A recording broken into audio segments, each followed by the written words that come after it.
This video will provide a short overview of the forms required to file an unemployment appeal at the Minnesota Court of Appeals. There are several stages in an unemployment appeal. You should only use these forms if you have already received a decision from the unemployment law judge after your telephone hearing and have received a ruling on your request for reconsideration. If you have not completed either of these stages, visit the website on the screen or in the video description. There are 4 forms you will need to file to begin your appeal at the Court of Appeals. They are the Petition for Writ of Certiorari, the Writ of Certiorari, the Statement of the Case, and the Certificate of Service. You will also need to file a copy of the unemployment law judge's ruling on your request for reconsideration. If you do not have a copy, you can contact the Department of Employment and Economic Development at 651-259-7280. We will be referring to the Department of Employment and Economic Development as DEED throughout this video. The forms you need are available as a packet on the court's website, which includes step-by-step instructions. We will look at each form individually. It would be helpful if you have copies of the forms to look at as we go through each one. Visit the website on the screen or in the video description to download a copy. The Petition for Writ of Certiorari is a short form that tells the court that you want to appeal. Let's begin with the caption. In an unemployment appeal, you will be referred to as the relator. Your employer and DEED will be referred to as the respondents. Fill in your name and your employer's name on the correct blanks. Moving to the right, fill in the Department of Employment and Economic Development case number and the date of the decision you are appealing. You should be able to find both of these on the decision you are appealing. You will not have an appellate case number yet. You will get that when you file your paperwork with the court. This caption is going to stay the same throughout your appeal. Beneath the case caption, there are several blank lines for you to tell the court why you are appealing. This should only be a sentence or two. Your detailed argument comes later in the appellate brief. Be sure to sign, date, and include your address, phone number, and email address in the blanks on the bottom of the first page of the form and on the second page. Next, let's look at the Writ of Certiorari. This is the form that tells the respondents you have filed an appeal and orders DEED to provide records related to your case to the Court of Appeals. There is not much you need to fill out on this form. Complete the caption just like you did on the petition. Then, fill in the address for your employer or their lawyer if they have one. Leave the Clerk of Appellate Court's signature block on the second page blank for now. We'll refer to this as the unsigned writ, and we'll come back to it later. The Statement of the Case is the longest document you will need to complete for your appeal. Luckily, if you use the Unemployment Appeal Packet, many of the questions are already answered for you. You can also find detailed instructions for the Statement of the Case on the Court of Appeals website or at the link in the video description. Let's start at the top. Once again, fill in the caption just like you did on the petition and writ. Remember, you won't have an appellate case number yet, so leave that blank. Questions 1, 2, and 3 have already been filled in for you, so you can skip over those. Question 4 asks you to give a short description of the issues raised to the unemployment law judge. In other words, you should tell the court in a sentence or two what you argued in the telephone hearing with the unemployment law judge. Question 5 asks you to give a short description of the issues in this appeal. For example, the unemployment law judge found that I am ineligible to receive benefits because I was fired for misconduct. My employer did not provide evidence that I committed any misconduct. This question is very similar to the explanation you used on the Petition for Writ of Certiorari. For questions 4 and 5, remember that these should be short answers. You will have a chance to make a detailed argument later when you file your brief. Question 6 asks you to list any related appeals. For most people, there won't be any.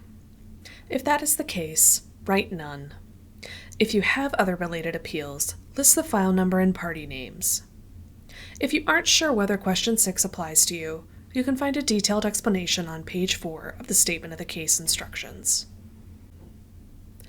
Question 7 asks about whether testimony was given during your hearing with the unemployment law judge.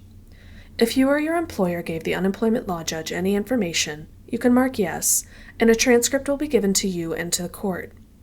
If you did not give any testimony, you can check no. Question 8 asks about oral arguments. If you are representing yourself in your appeal, you will submit your arguments to the court in your brief, and there will not be an oral argument. Question 9 asks about the appellate brief. Most people who are representing themselves choose to complete an informal brief. You can find more information about appellate briefs, including links to a video, templates, samples, and relevant rules, by visiting the website on the screen or in the video description. Question 10 asks for contact information for you and your employer, or their lawyer if they have one. Remember to fill out your contact information and sign this form. Once you have completed all of your forms, you are ready to file and serve your appeal. You will file your original documents with the Clerk of Appellate Courts, but you also need to serve your employer and deed.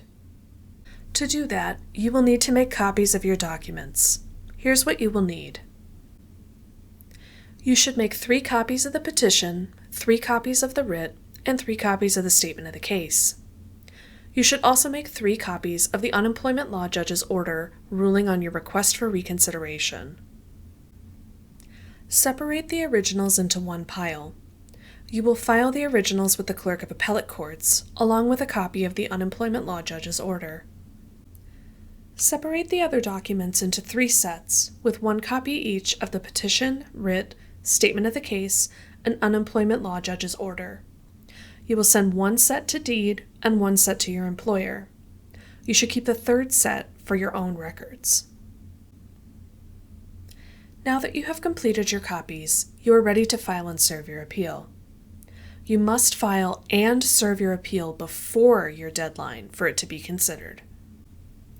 Currently, the deadline for an unemployment appeal is either 30 or 45 days, depending on when you received an unemployment determination. Minnesota Statute 268.035, Subdivision 12C, defines determination as a document sent to an applicant or employer by mail or electronic transmission that is an initial department ruling on a specific issue. The Court of Appeals has ruled that this means you want to look at the date of your initial determination of eligibility. If your determination was issued on or before May 4, 2024, you have 30 days to appeal from the time the ruling on the request for reconsideration was sent to you. If this was done by mail, you have 33 days from the mailing date. If your determination was issued on or after May 5, 2024, you have 45 days to appeal from the time the ruling on the request for reconsideration was sent to you. If this was done by mail, you have 48 days from the mailing date. Because of the different deadlines, you should plan to file your appeal as soon as possible in case your deadline is only 30 days. If you apply the wrong deadline, the court can refuse to hear your case. You can find more information about calculating your deadline in the Unemployment Appeal Packet instructions. You have 3 options for filing your appeal with the Clerk of Appellate Courts: by hand delivering the documents in person, by mail, or by e-filing. Choose the method that works best for you. To file your documents in person, bring them to the Clerk of Appellate Courts office in the Minnesota Judicial Center in St. Paul during normal business hours.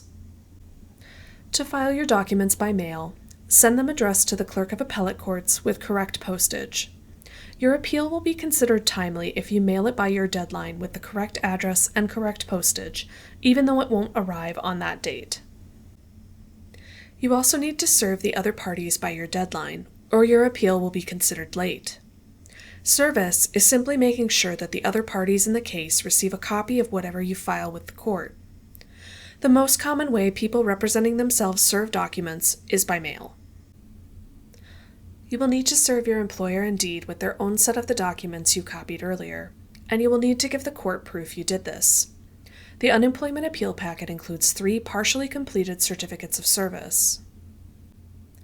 The first one is labeled Relator's Certificate of Service by Mail of the Petition, Unsigned Writ, Statement of the Case, and Unemployment Law Judge's Decision. For this form, you will complete the caption just like your other paperwork. Below that, whoever physically mails the documents will complete the rest of the form. You can serve your own documents, but if someone else mails them for you, they should complete this form instead. Fill in the county, your name, and the date that you mailed the documents. You will notice that these certificates of service list all the documents that should be included. This is a good time to double check that you have included everything. Next, fill in your employer's address, or if your employer has a lawyer, use their address. Check the box to confirm you mailed the documents to your employer. Check the box next to the Department of Employment and Economic Development to confirm you mailed the documents to Deed. At the bottom of this form, you will see a signature block. You should only sign this form once the documents have actually been placed in the mail. Then write your signature, the date, the county, and the state on the appropriate lines, or if you had someone else serve your papers, have them fill out this information. Once you have completed service and filled out this form, you will file it with the Clerk of Appellate Courts using one of the methods listed earlier. You might be wondering why you still have other certificates of service left with your packet. One of them is for your appellate brief. You can put that aside for now. The other one is the Relator's Certificate of Service by Mail of issued Writ of Certiorari. Remember that earlier you completed, filed, and served the document we called the Unsigned Writ. Once you file the Unsigned Writ with the court, the Clerk of Appellate Courts will sign in the signature block you left blank earlier. The Clerk of Appellate Courts will then send you a copy of the signed writ, or the issued writ, as the Certificate of Service calls it. Once you get that back from the Clerk of Appellate Courts, you will need to serve this document the same way you served all of the others. You will need to make 2 copies of this document, one for your employer and one for Deed. You should also keep a copy of the issued writ for your own records. Complete the Certificate of Service by Mail of issued Writ of Certiorari just like you completed the last Certificate of Service. Be sure to wait to sign it until after you have mailed your copies of the issued writ, and then file the Certificate of Service with the Clerk of Appellate Courts. You have now filed your appeal. Next, Deed will prepare a copy of the transcript and records to send to the Court of Appeals. Once you get a copy of that, the clock starts running on your time to write your appellate brief. You can find information on appellate briefs by visiting the website on the screen or in the video description. Thank you for watching this video. Remember, you can always contact the Minnesota State Law Library with questions by emailing askalibrarian@courts.state.mn.us or by phone at 651-297-7651.